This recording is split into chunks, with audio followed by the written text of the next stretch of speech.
Натуропатия маманы Виталий Островскийдің видеоларынан аударма ұсынамын.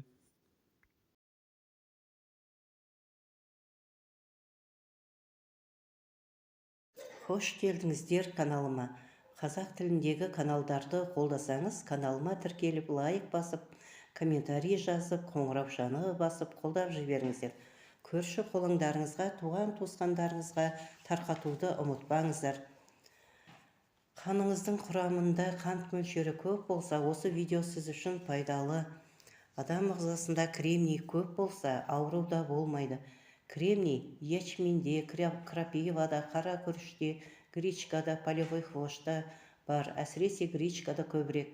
Сондай-ақ адам ағзасының мықты болуына хромның да орны ерекше. Хром жүгері шашағында, помидорда, әсіресе сары және қара помидорларда бар. Жүгеріні қайнатып немесе буға пісіріп жеген пайдалы. Сары жүгеріге қарағанда ақ жүгері витаминдерге бай. Ақ жүгері майлы болып келеді. Жүгері шашағы өт бауырды шаяды. Ол сусынды дайындау үшін бір уыс жүгері шашағын жуып 200 грамдық стаканға салып, үстінен қайнаған су құйып бұқтырып қойыңыз. Бұл дайындалған сусын бір рет ішуге жарайды. Күні бойы ішіп жүру үшін 1-1 литрлік ванкаға дайындап алғаныңыз дұрыс. Қанда қант мөлшері көп болса, репа, редиска, шалған, пияз, сарымсақ, осы көкөністер дастарханыңызда тұруы қажет. Үнемі пайдаланып жүріңіз. Бұл көкөністер қанда қант түзілдірмейді және инсулин жақсы бөлінетін болады. Тамақтанғаннан 1 сағат кейін ащы жусанның тұнбасынан жарты стаканын ішіп алыңыз. Бұл тұнбаны дайындау үшін жарты шай қасық жусанның ұнтағын жарты стакан ыстық суға бұқтырып дайындап алу керек. Әр тамақтанғаннан соң ішіп тұру керек. Бұл емдік тұнба қант деңгейін төмендетеді, паразиттерді жояды. Дебесил тамыры, яғни қара андыз тамырынан тұнба жасап ішкенде инсулин бөлінетін болады. Иммунитетті нығайтады.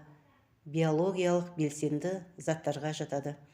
Жусанның 2-3 түрін алып, шай ретінде қолдансақ, ағзамыз кремний, хромға толығар еді. Қанда қант бар болса, сағат 2-ден кейін тәттіге жоламаңыз. Тек таза бал болады. Балдың қанты аз түрі болады, соны таңдап алу керек. Хром құрмада бар.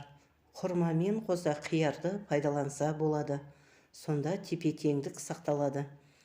Қара зеренің тұқымын таңертең кешке ауызға салып дәмін алып жүрсе, көмегі жақсы.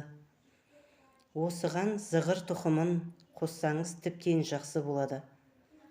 Қандағы қант мөлшерін түсірудің және бір тәсілі ыстық душ қабылдап, артынша салқын душ қабылдасаңыз, осы әдісті бірнеше рет қайталасаңыз, қант мөлшері түсетін болады. Ыстық душты 1 минут, салқын душты 15 секунд ғана қабылдау керек. Тамақтанғаннан соң 10 минут жаяу жүріңіз. Қант мөлшері түседі. Әр тамақтанғаннан соң осылай жүруді әдіске айналдырыңыз.